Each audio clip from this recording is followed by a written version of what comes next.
tapes for 2 hours. That keeps it will have us tapes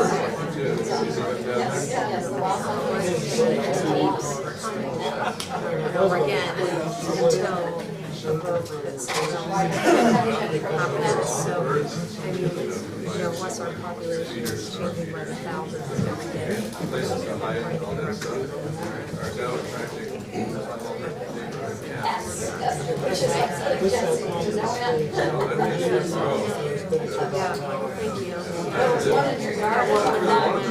When I asked that, did someone mention that it was $18,000 every time something happened? I mean,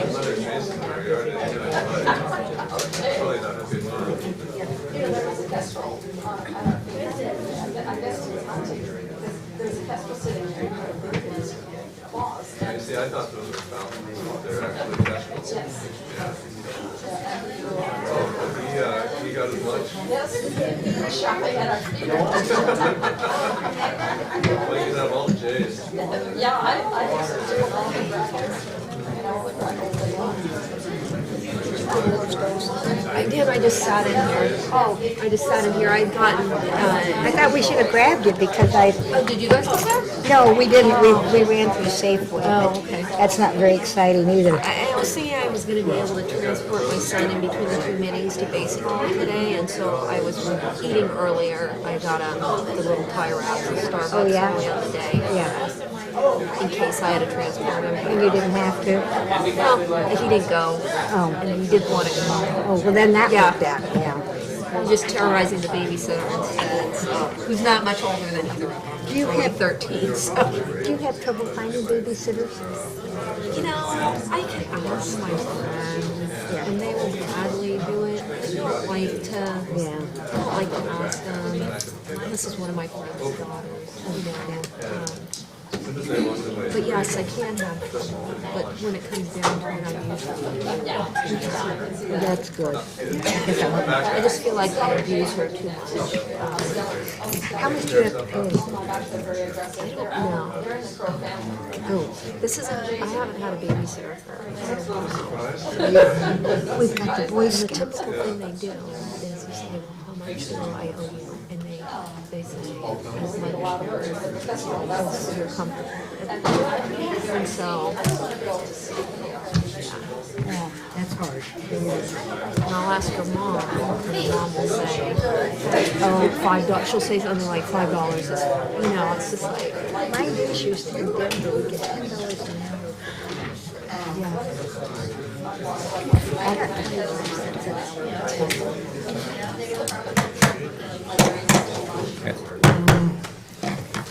Good evening, Council. Today's prayer is adopted from a prayer given before U.S. Congress in June of this year by Reverend Patrick Conroy. Let us pray. Father of mercy, we give you thanks for giving us another day. May the counselors tonight and bless the counselors tonight in their deliberations. May the discussion give rise to greater understanding and unity of spirit. By your divine inspiration, you have called each of them to serve this city. Through their work on this council, may the city of Washougal reach the destiny you have in mind for it, and may all that is done be for your greater honor and glory. Amen. Call the meeting to order with the pledge, and would the scout troop like to lead us in the pledge?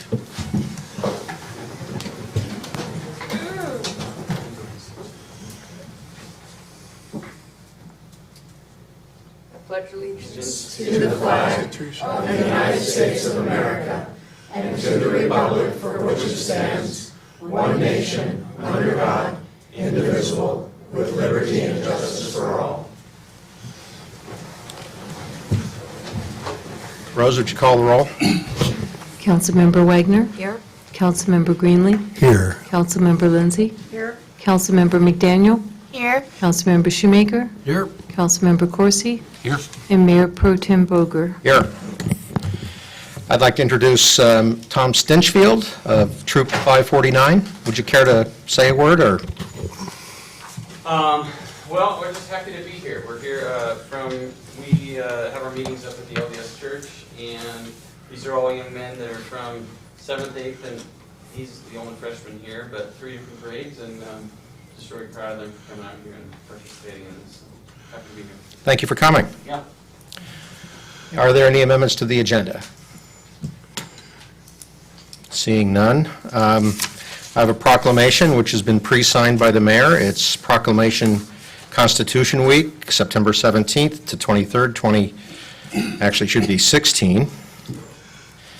Whereas September 17th, 2016 marks the 229th anniversary of the drafting of the Constitution of the United States of America by the Constitutional Convention. And whereas it is fitting and proper to accord official recognition to this magnificent document and its memorable anniversary, and to the patriotic celebrations which will commemorate the occasion. And whereas Public Law 915 guarantees the issuing of a proclamation each year by the President of the United States of America, designated September 17th through September 23rd as Constitution Week.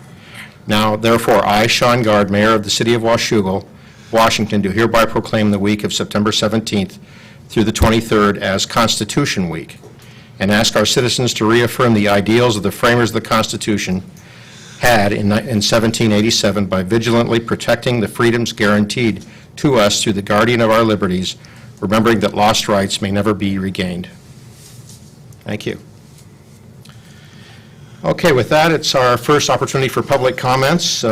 We generally keep a 3-minute rule, but depending, I'm flexible on that, so who would like to address us on any matter not on the agenda? Sure. Later? Is that sooner? No? Oh, you can now, or you could at the end of the meeting. Thank you. This is actually my first time at a city council meeting. I'm Rezabeck, and I'm a retired music teacher who taught in Iowa, and I moved to Gresham, Oregon 11 years ago, and then I moved here a year and a half ago, so I guess you could say I'm moving up in the world. At least I hope so. I would like to address the council concerning green spaces and the opportunity that, I see this little community as having an opportunity to make wonderful, wonderful growth and plans which will make this a great city. The amount of green area, and I did leave you all kinds of notes, so if I, look through your package, you can find my notes. I left you a study from the University of Washington that I'm not going to read to you in its entirety. You don't even have it in its entirety, but it's concerning planning cities for better green living. And you do have at least a capsulized version of it, okay? The amount of green areas that we make plans for here in Washougal really does matter.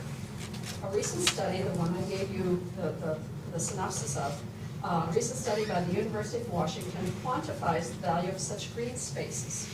What I mean by that is that study actually, dollars and cents, rubber hits the road, went and analyzed whether it costs or pays to make green spaces and what it costs and what it pays to make green spaces. So it is a very interesting study. Economically, socially, environmentally, and regarding crime and public safety and mental and physical well-being of the citizens. We stand at a truly critical time in Washougal's growth. The expansion that has happened very, very recently and is around all of us from Portland and Vancouver is stretching itself to us, and decisions that we make will irrevocably affect the future life of our community for generations to come. This is a rare opportunity. It is a time to define the future place we call home. Once this window closes, Washougal can never go back and mend its mistakes, or Washougal can rejoice in the decisions that you make in the next few months and years. Here is what I'm going to pull out of the study very, very briefly, the areas of concern. One is I would like to propose that homes be built with a larger percentage of the lot devoted to grass, shrubs, that sort of thing. In other words, houses built so that people want to spend time outdoors. The value of this is it improves the home value by 10 to 20%, which improves your tax base. Okay, so it does pay. Even though you can put less houses in a stretch, if you can put 4 houses that are worth 20% more, you have lost nothing, but you have gained something.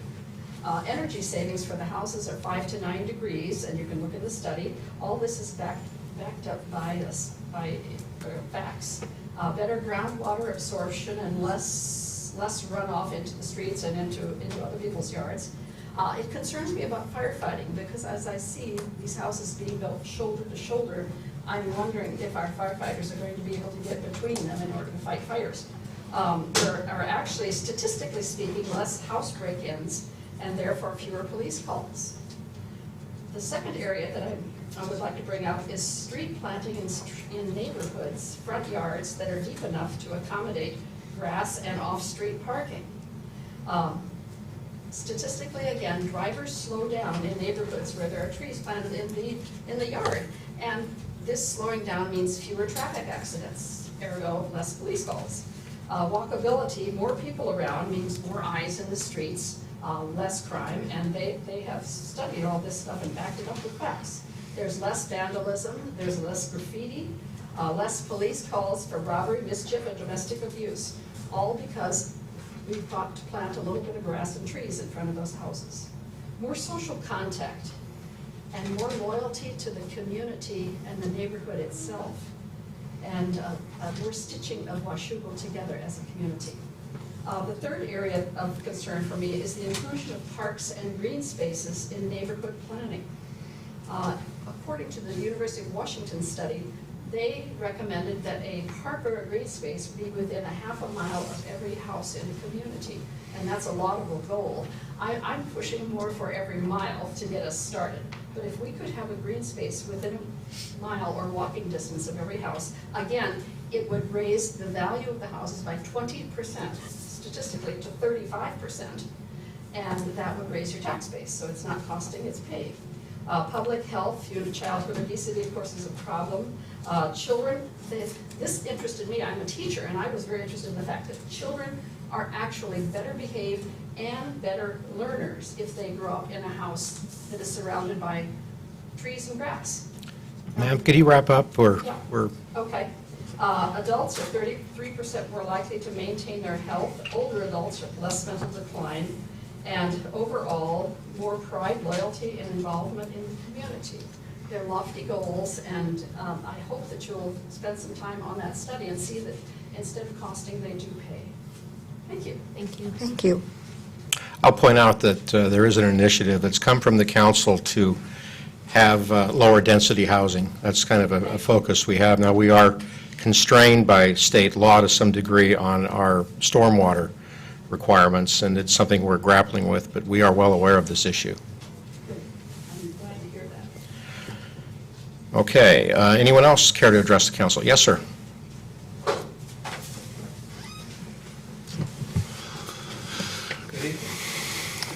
My name is Phil MacArthur. I live at 35th and T Street, and I've lived there for 8 years.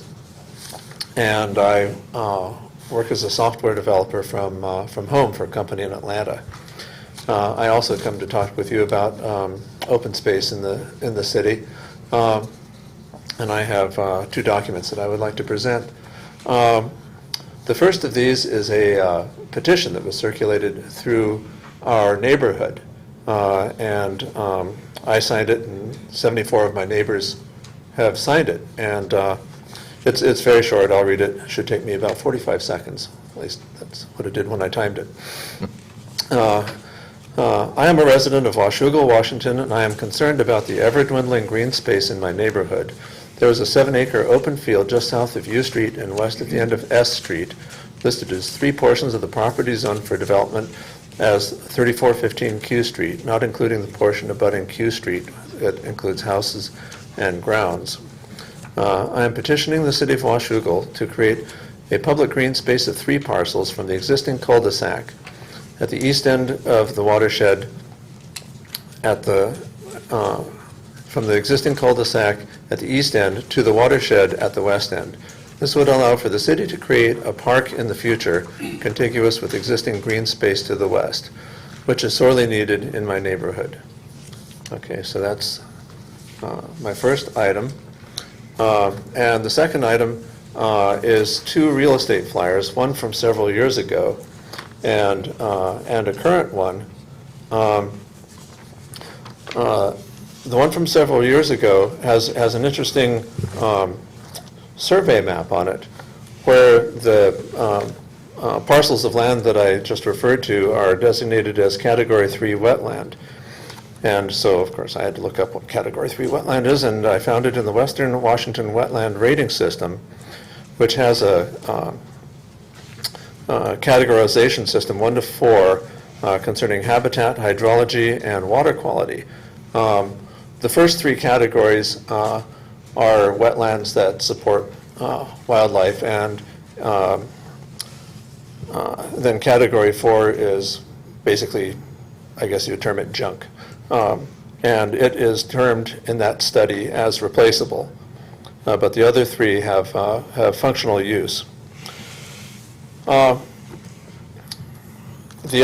other document is the current sales article, the current sales flyer for those three parcels, where it says it's been zoned as R1 to 7.5. And from living next door, that property adjoins mine for 8 years, I can attest that that is wetland. The wettest winter that I saw, there was a large pool that you could kayak in down in the southeast corner, and that stretched through the winter, starting around late December, all the way to the west side of the property, and then it took well into March or April for that all to drain out. There's a creek on the west side, and eventually a lot of the water worked its way out there. But I've also observed geese pretty much every winter, overwintering on that pool. The pool forms every winter. So to wrap up,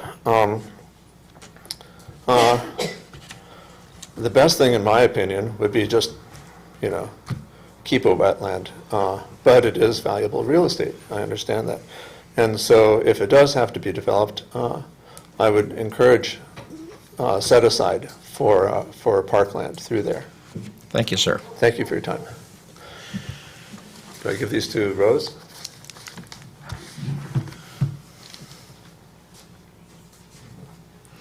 Anyone else wishing to address the council?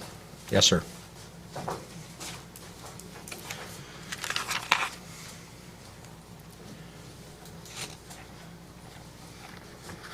Good evening. Chuck Miller, President of Washington Citizens for Responsible Government. Council members McDaniels, Wagner, Greenlee, Shoemaker, and Coursey.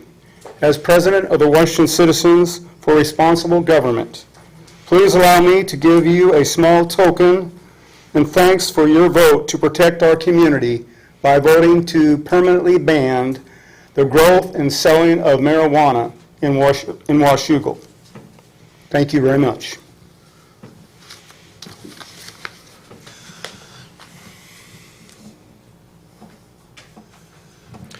Anyone else wishing to address the council?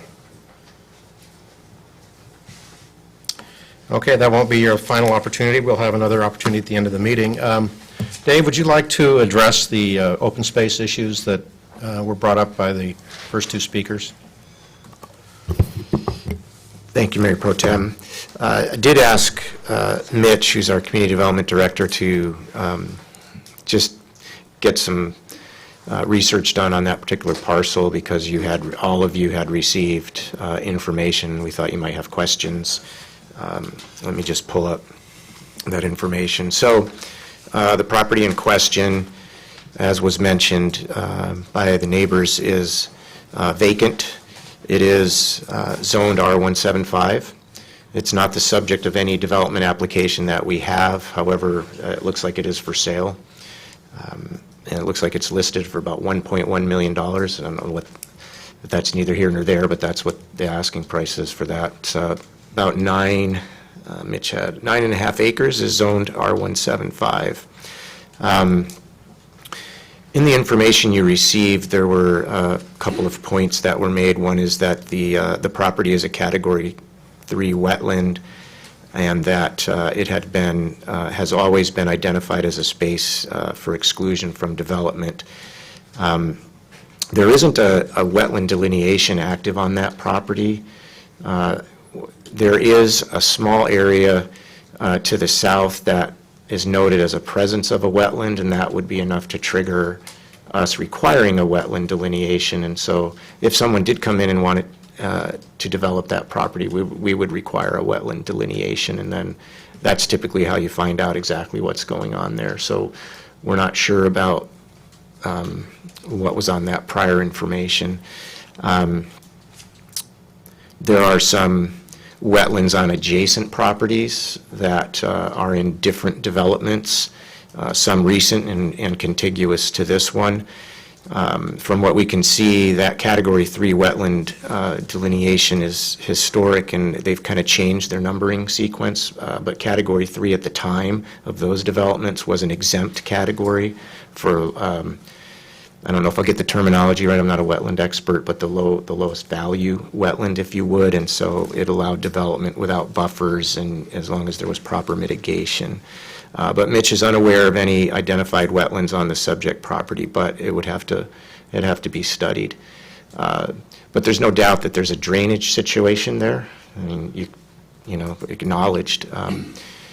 Where that's coming from is most likely the adjacent properties that have developed in the streets, and so any project that came through would have to address that, and potentially some of that might have to be set aside because they'd have to deal with the drainage. But till there's an application in front of us, we don't have any details.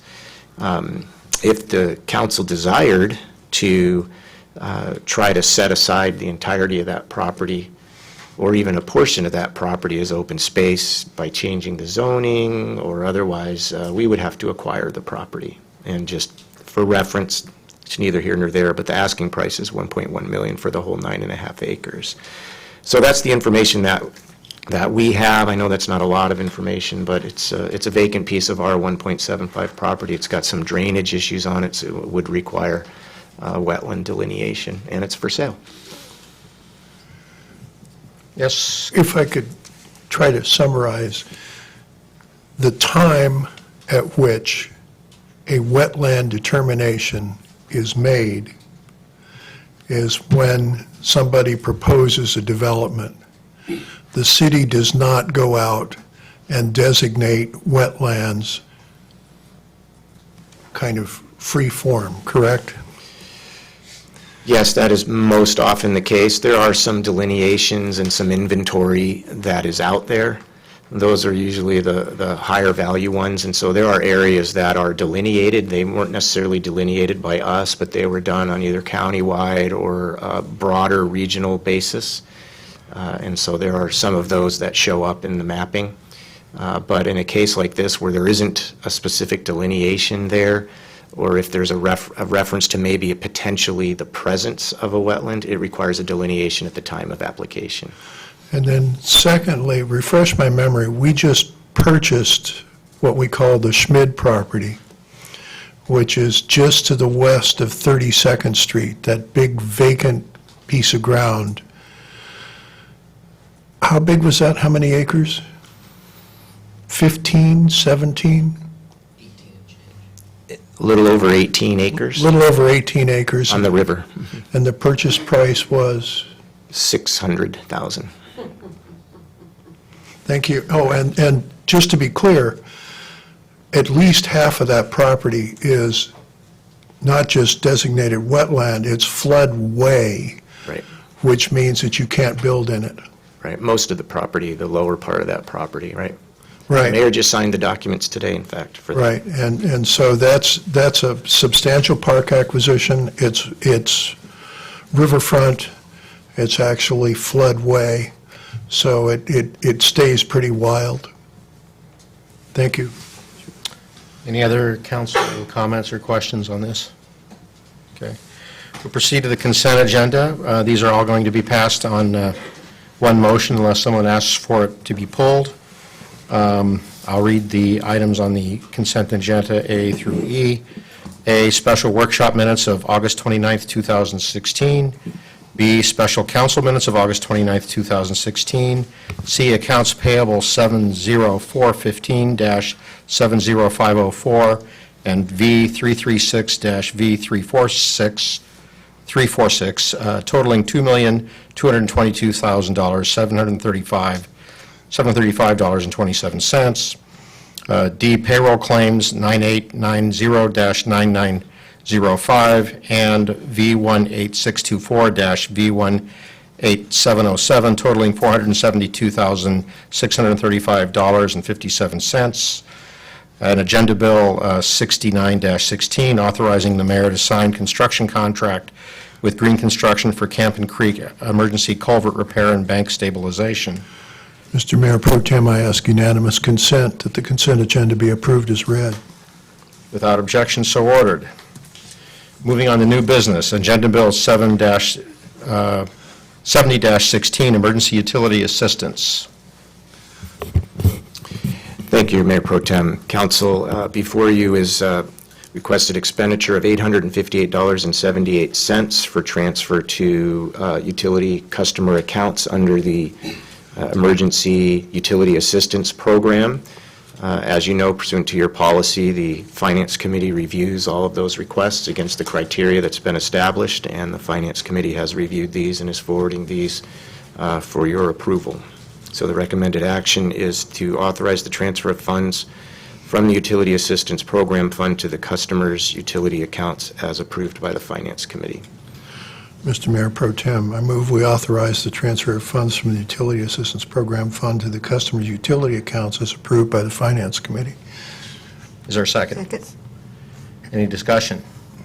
I just want to say that I know that I read every one of these applications in great detail, and knowing Jennifer, I pretty much assume that she does also.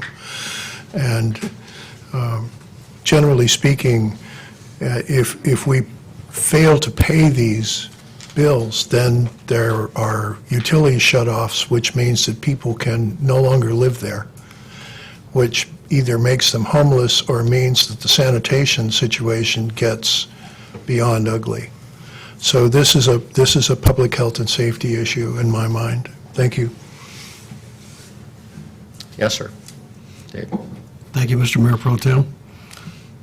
Notwithstanding what my colleague said in favor of this issue, I'm opposed to it simply because I don't believe that your tax monies and your water payment monies should be used for charity, for public charity.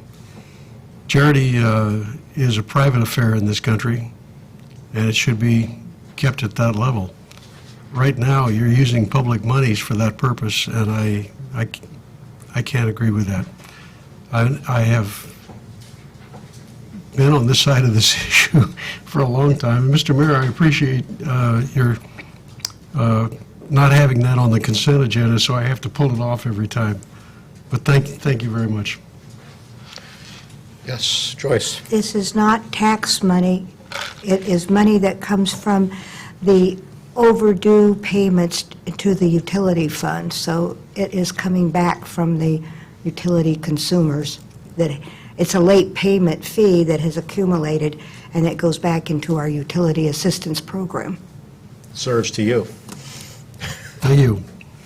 I concede that it is not tax money, wrong term. It is rate money, but it's paid by the public, paid by you, and that's my objection. Thank you for the correction. Any further discussion on this issue? Okay, all in favor of item A, please say aye. Aye. All opposed? No? Okay, motion carries.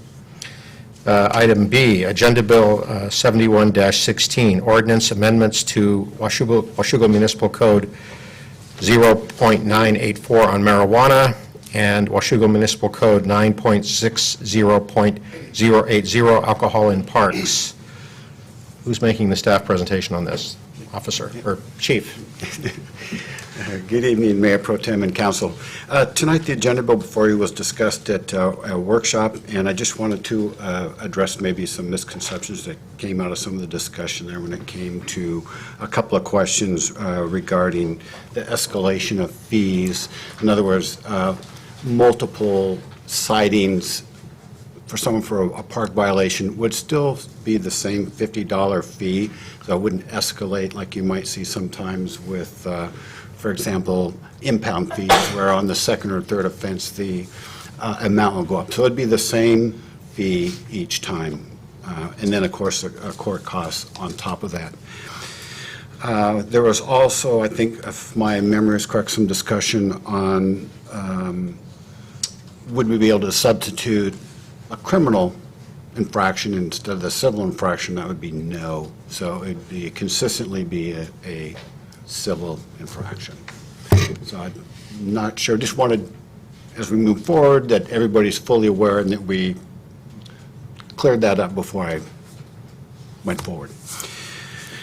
So with this, the recommended changes to the municipal code, some of this dealing with marijuana, with the legalization of marijuana, it gives us the ability to, like with alcohol, write a civil infraction for violations of possession of legal amounts.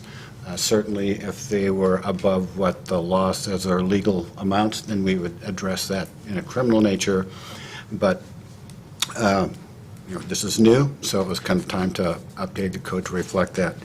And then with the alcohol component, we find that this going to the civil infraction kind of brings us more in line with what the other county parks and the parks in other jurisdictions are handling this. The benefit for us is it still allows us to provide enforcement. It saves officers tremendous amounts of time to when we come to write a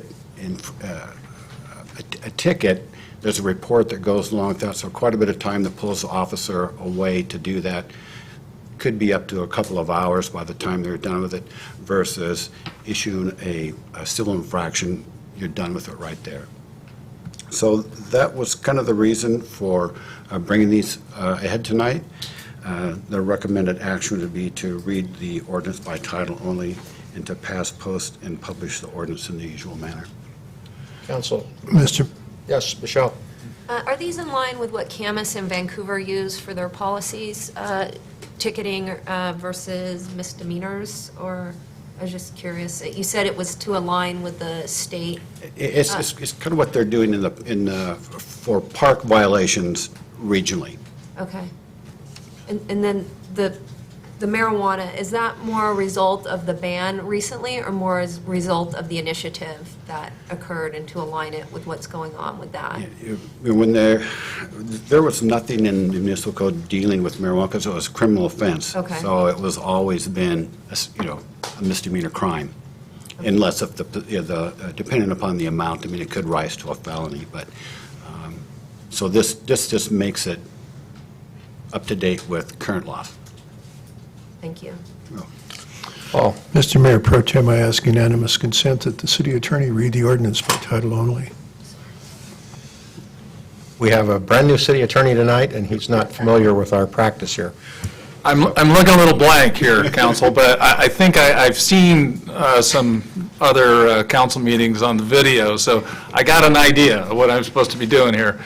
So I'm just going to simply read the title. Right. Understood. An ordinance defining the legality, violation, and penalty for WMC 9.84 marijuana and WMC 9.60.80 possessing, opening, or consuming alcohol in parks prohibited.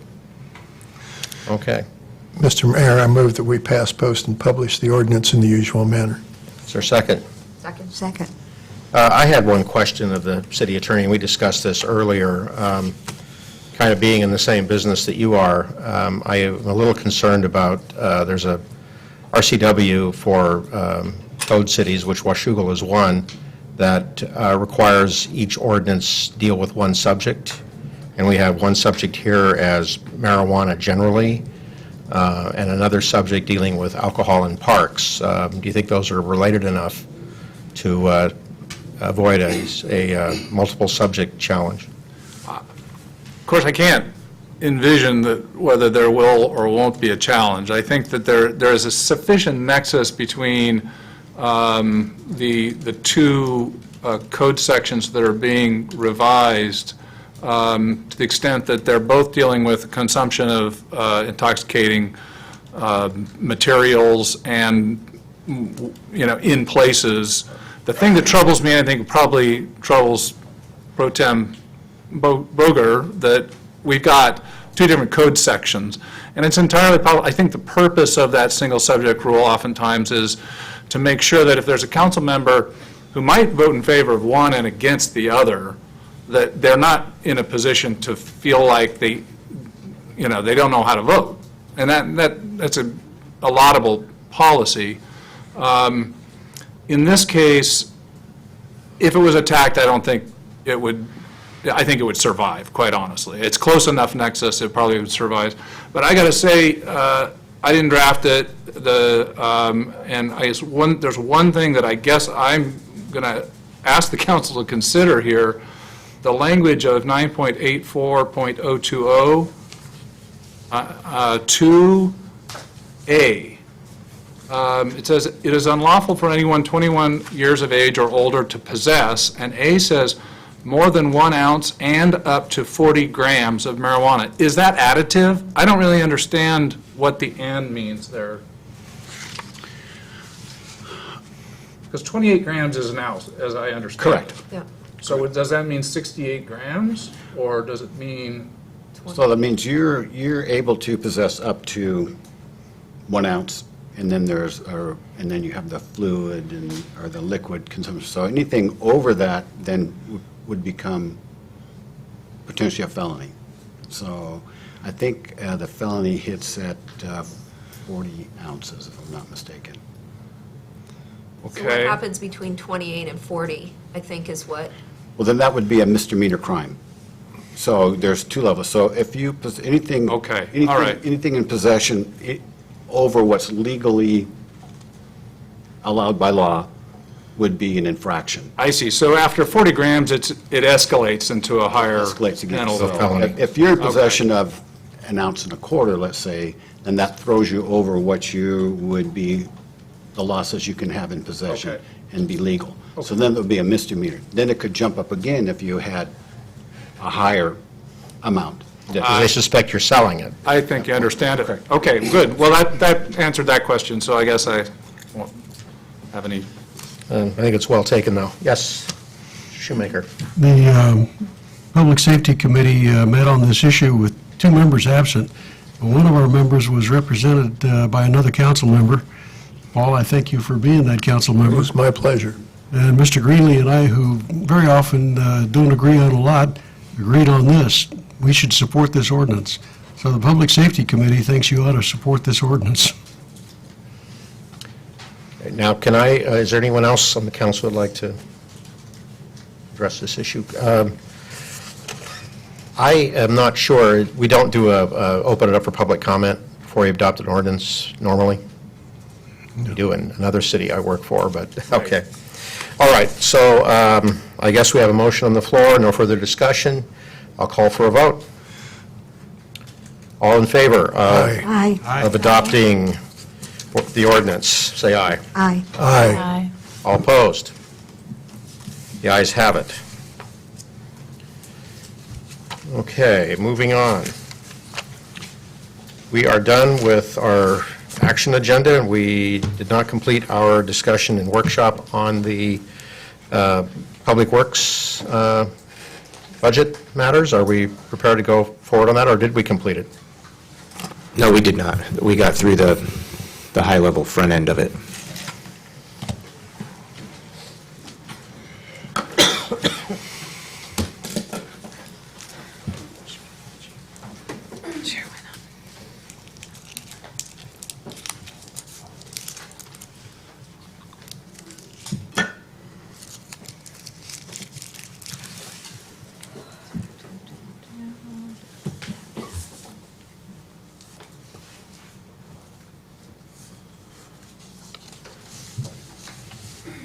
Okay. All right, good evening. Picking up where we left off in the Public Works budget comparison of 17 versus 16, we're going to go through, as we did with the other police department and workshop, we're going to go through each individual department, and then we'll have some highlighted summaries, and then talk about the Parks Capital Fund projects and the facility projects. So as you can see in the general engineering budget, it's roughly status quo, no large increases. With the parks budget, this is where we broke out the increase in the seasonal costs. So you can see we're going from $34,000 in 2016, and we've increased that to $60,600 for 17. The salary, as I talked about in workshop, the salary and benefit number has changed slightly, and that's due to the allocation review that they did in Public Works. So some went down and some went up, so that's why that is different in that line item. One thing that we're adding in the O&M fund this year is the park improvements at Hathaway, Hamlet, and Elizabeth Parks. We're going to fix some of the pathways. I believe they're asphalt trails that go through or walkways through the parks. There are some hazards that our insurance agency doesn't particularly care for, so we're going to try to fix some of those and make the parks more accessible.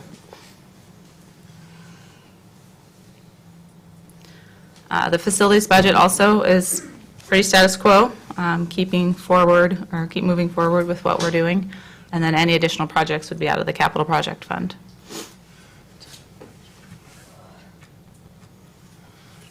For the street fund, you can see it did increase slightly for 2017, over 2016. Again, the salary and benefit line item, those are the shared employees as well. And we are increasing the seasonals in this line item, or this department, from $30,000 to $53,000 between the 2 years to help with street maintenance. The rest of the areas are staying relatively unchanged, other than moving some of the funds around. The cemetery budget, what the staffing analysis showed was that staff is spending more time than we were allotting in the cemetery. So that's what this reflects, is that 2016 budget amendment that we've taken care of during the workshop, or talked about during the workshop, and this is the carry forward into 17. In 2016, we had allocated for a computer software program and some park benches, so that's the difference between them. Councilmember Shoemaker would like to add a question. Sorry. Can you pull that last slide back up, please, with the one that shows the street maintenance? Yes, sir. The total budget up there? Mm-hmm. When the mayor and I first came on the council, that figure was $150,000 a year. You can see we've gone up a bit from that. It is the #1 council priority. Are you talking about the pavement management program? Yes. This is actually the street fund O&M account, so that's not accounted for We're here. looking at $750 for that. Correct. As So that's as opposed to $150. So it's gone up 500% in the time that we've been on the council. And that, I think just about everybody here has been part of that. Where would that show up in your presentation? Has it already It'll been- be in the REIT funds. It's not actually out of the O&M account. Okay. So it's not part of this presentation tonight. But yes, we have, other than we talked about it in the council priorities during workshop. I didn't want to miss the chance to point out the good work.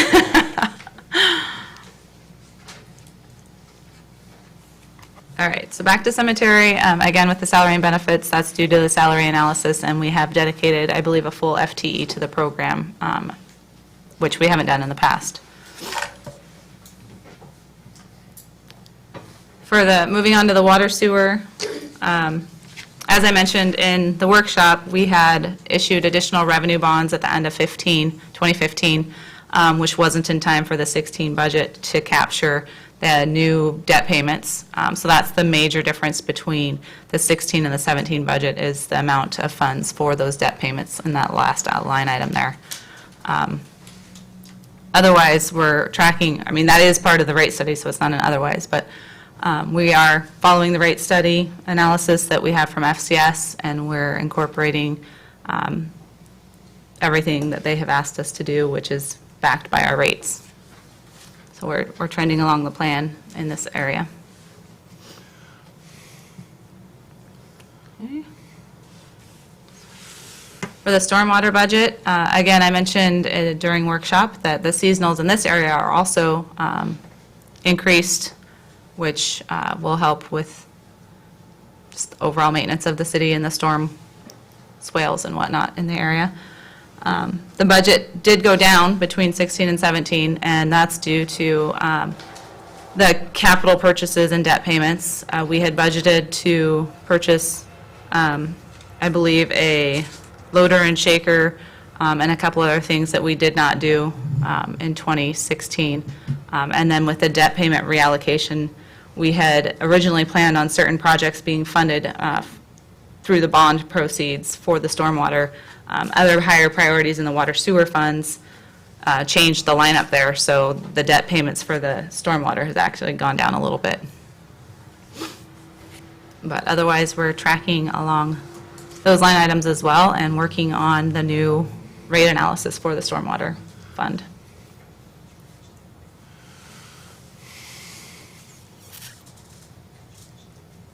So that was all of the actual numbers. So here's more of a verbalization of everything that we talked about. Again, additional funds are allotted for seasonal workers to help with maintenance of the streets, the parks, the stormwater facilities. And then the pathway improvements in Hathaway, Hamlick, and Elizabeth Parks are kind of the highlights for the general public works departments. For the water sewer O&M fund highlights, these items are included in the actual professional service line items or maintenance line items. The painting of reservoirs 1A and B, that's a roll from this year. Pump and motor maintenance, the SCADA program. We've added some point repairs. This is split between sewer and stormwater, and that'll be priority based on which areas need to. Councilmember Greenlee had a question. Explain to us what SCADA is. I'm going to defer to Trevor on SCADA. It's supervisory control and data acquisition.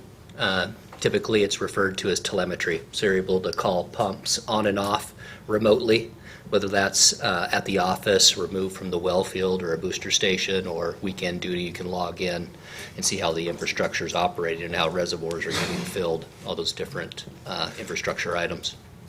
In other words, we save money by not having to have someone sit at the controls 24/7, Yeah. 365. And physically check on structure with, field check-ins. Which Right. we do that routinely, but not real time with, Right. Updates every 10 or 15 seconds with the telemetry control. Thank you. Yep. And then this sewer camera purchase is a new purchase that will also be split between the sewer fund and the stormwater fund. We don't have one already?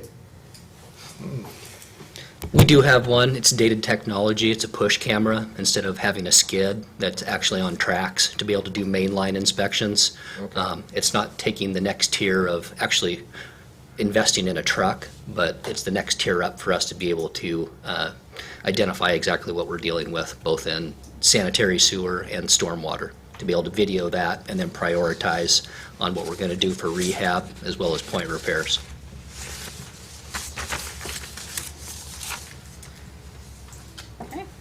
And then the stormwater O&M fund highlights, these are all worked into the O&M budgets.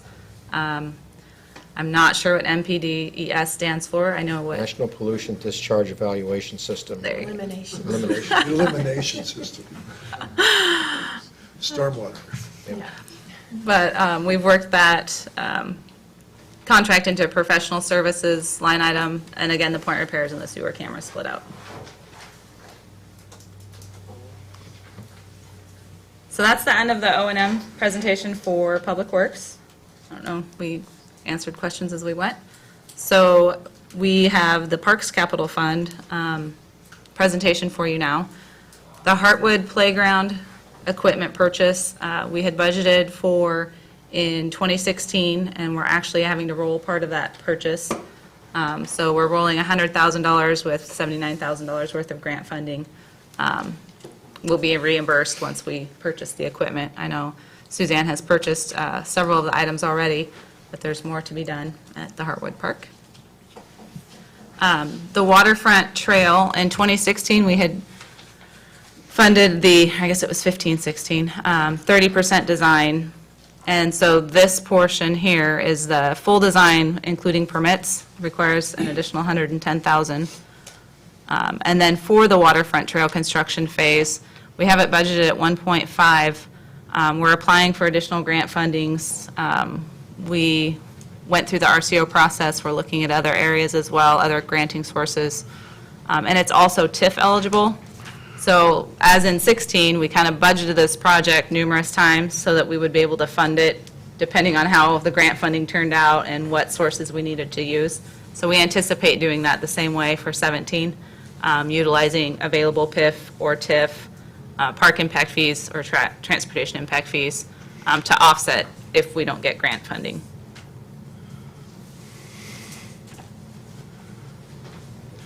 Also included, in the PIF budget, or the Parks Capital, excuse me, it's not the PIF budget anymore, is the Hamlet Park Pump Track Phase 2. It's budgeted at $189,000.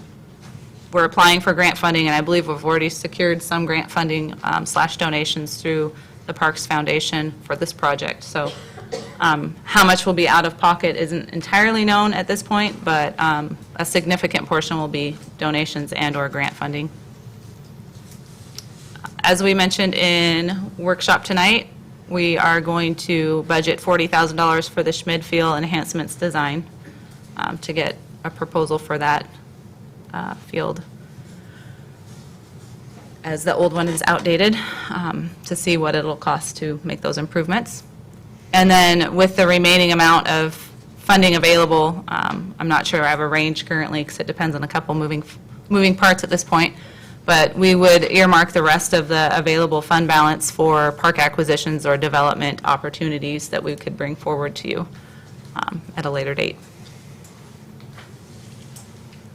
Questions? Any questions? Councilman Greenlee. I just wanted to explain PIF and TIF.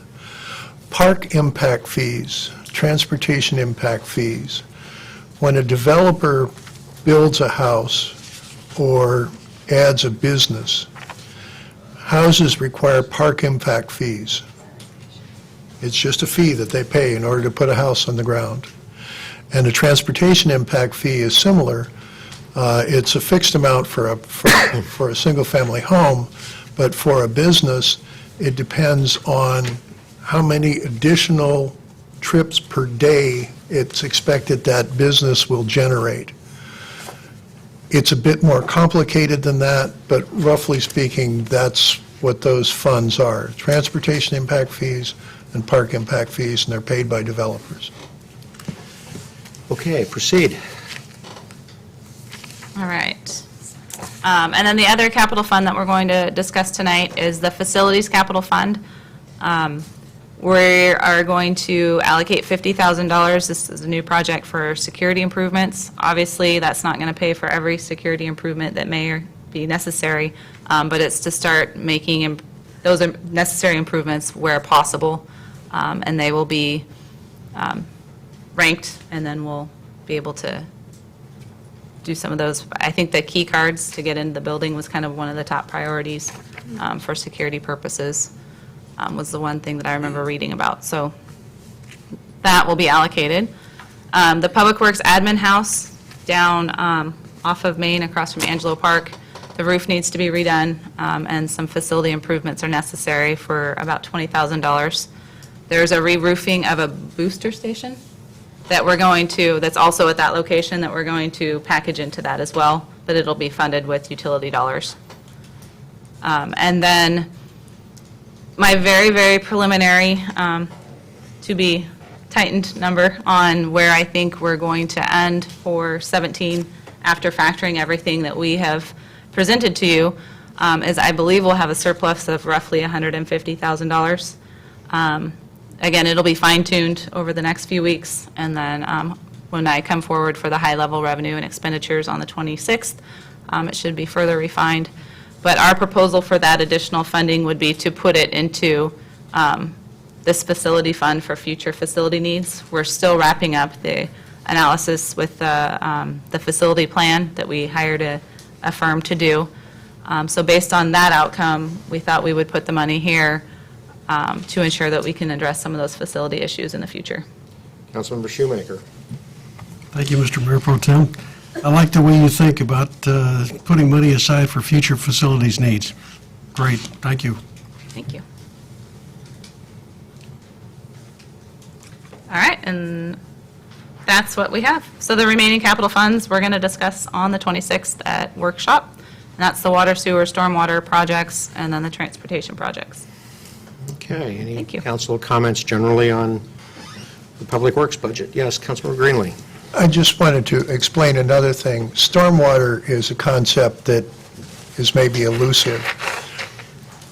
Some of it's underground that you don't see, but a big piece of what the stormwater budget is those planter strips along E Street and along Main Street. Those are rain gardens, and they have to be maintained. And that's one of the things that the seasonal employees, the seasonal workers do that's paid for by stormwater. Water, sewer, and stormwater are all independent funds. You cannot spend water rate money on police or parks. In fact, you can't even spend it on sewer or stormwater. Each of those utilities is an independent enterprise. They're called enterprise funds. And so they all have to be separately accounted as if they were independent businesses. Just a level of complexity to make your head spin. Thank you. Any other council comments on the Public Works budget? This is our second opportunity for public comments. Anyone? Yes, sir. Dennis Helland, I live at 2818 I Street. I've appeared before the mayor pro tem and the council members many times. I just have a direct question towards the council. How long has the stormwater been in action? 90s or a little later. So it's not as old as rain? It's No, not as no, old no, as no. aquifers? No, Okay. it's a federal law that's enforced by the state. And the state's actually added to the federal requirements. That's part of the problem. And I thank you. And I just want to give these young Boy Scouts a good hand because they're learning the rules of order. And I think that's what America might need is a good case of public. So I admire these young Let's give them a guys. hand. And yes, thank you. Any other public comments? Yes, Mr. Derringer.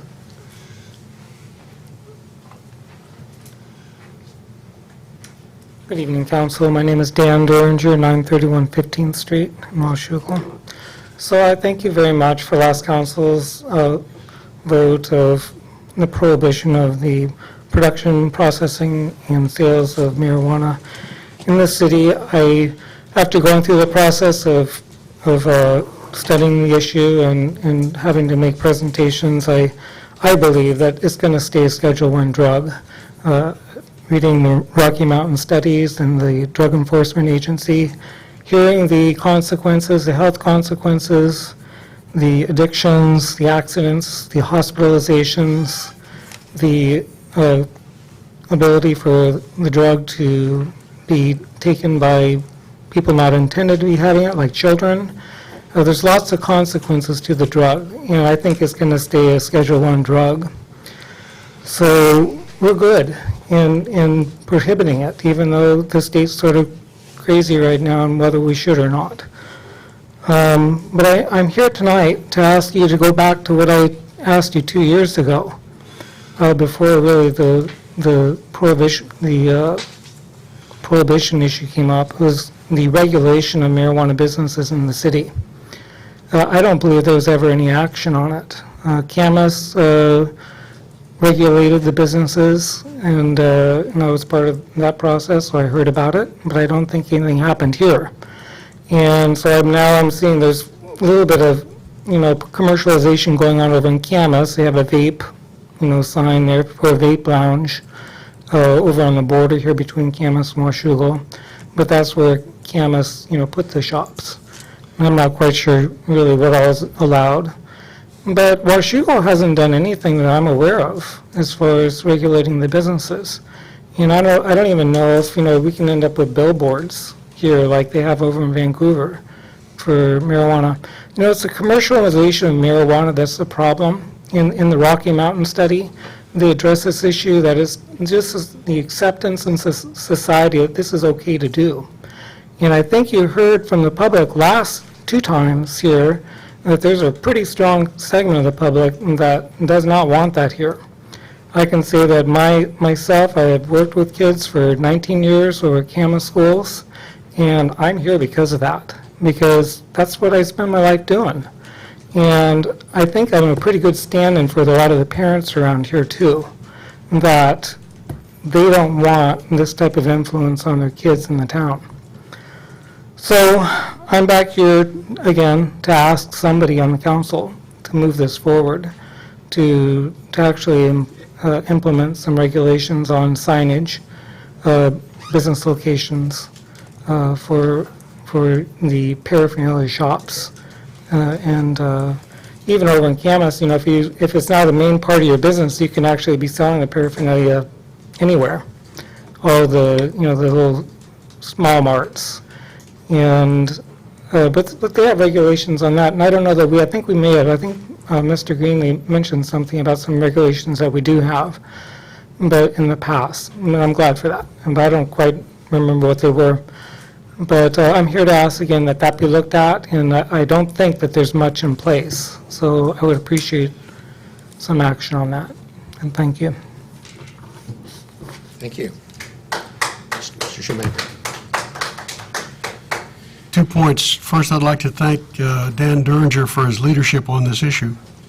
And secondly, can we put this on a workshop agenda? Mr. City Administrator. Absolutely. I have dealt with a little bit of the signage issue, and there is a First Amendment issue there that needs to be carefully looked at, and I would ask the city attorney to be involved in that. I'm not an expert on it, but I know it's something to be of a concern because it is a content-based regulation. Right, the Reed versus Town of Gilbert case is Right. what you're talking about. Right. We should look at it. Yes, sir. If I could just add, I hate to play politics here, but Paul Harris is the legislative representative from District 17, the one just to the west of us. And largely through his hard work, there is a new law in Washington State on regulating vaping, electronic vapor devices, and the stuff you put in them and using them in public and so forth. And in conversations with Paul, he would like to advance Tobacco 21, raise the tobacco age from 18 to 21. He would also like to do some paraphernalia regulation, but especially he would like the Liquor Control Board to say, look, you can't advertise marijuana any way that you can't advertise liquor, because it's an age-limited thing. And so I would encourage you to contact Representative Harris and let him know that you support those changes. Okay. Any other public comments? A point of information? Sure. Is that Representative Paul Harris? Yes. Yes. Got I'm it. sorry, did I say something else? No, I Yeah. just didn't hear that part. Yeah, no, yes. 49th District? 17th. 17th, thank you. Okay, on to the end of the agenda. Mayor's report. Sean didn't give me anything to report on. We'll start with council member reports. Michelle. The next Parks Board meeting will be September 7th at 3:30, and Ms. Rezebeck, they would greatly enjoy your presence there and a lot of the information you have, and I think it could be utilized for a lot of the stuff you're talking about. The Parks Board meeting, it occurs the first Wednesday of the month at 3:30. I think we're kindred souls in a sense. I believe in a lot of what you talked about, and I think the city council as well promotes a lot of the things you talked about, especially in regards to large lot size and street sizes. We were just talking about this evening in regards to the Washougal Town Center, which if that PSA gets approved coming up here, they'll be seeking public input on that as well. And they mentioned that streetscapes and cityscapes would be something they would be addressing as well. I think that something we could work on more, though, is city and streetscapes and how, in regards to HOAs and stuff, the city could impact stuff maybe that is owned by HOAs, and definitely some sort of forestry-type plan, which I know our Mitch Knight has one on the back burner, but as a council, we could maybe take a look at that, and it has been brought up at some of our work sessions. That's all I have. Paul? At the last RTC meeting, which is, RTC meetings, Regional Transportation Council. Regional Transportation Council deals with transportation issues for Clark, Klickitat, and Skamania County, but also has representatives from Oregon Department of Transportation and from Metro. So we're part of the Metropolitan Transportation Planning Organization also. The only thing controversial at the most recent meeting was really due to a misunderstanding. What we have in front of us is a plan for public comment. This is required by new federal law that we have such a plan. It has just entered a 45-day comment period, and there was a misunderstanding that this somehow preempted the CTRAN, existing CTRAN public comment system, and that is not true. It only applies to those federal funds which pass through RTC to CTRAN, and our public process would be subsequent to CTRAN's process. It doesn't change CTRAN's process at all, and that was a misunderstanding, in particular by Councilmember Stewart. The next RTC meeting is October 4th. It's at on the 6th floor of the county building, downtown Vancouver. Public is invited. And some fabulous news. Unite, the Washougal Community Coalition, which is a prevention coalition. Drugs, alcohol, and tobacco prevention. We just received word that we were successful in our application for what's called a DFC, or a Drug-Free Communities Grant, which comes out of the Office of Drug Control Policy Initiative, which is part of the White House. It's a grant of $125,000 a year for 5 years in a row that we can spend advancing prevention in the Washougal School District. It's not just the city. If you are interested in that, they have a monthly meeting, the fourth Thursday, and generally they have 2 meetings so that people who can't make one schedule can make the other. The steady meeting is at 4:30 in the afternoon over on the 2nd floor of the East County Family Resource Center. That's all.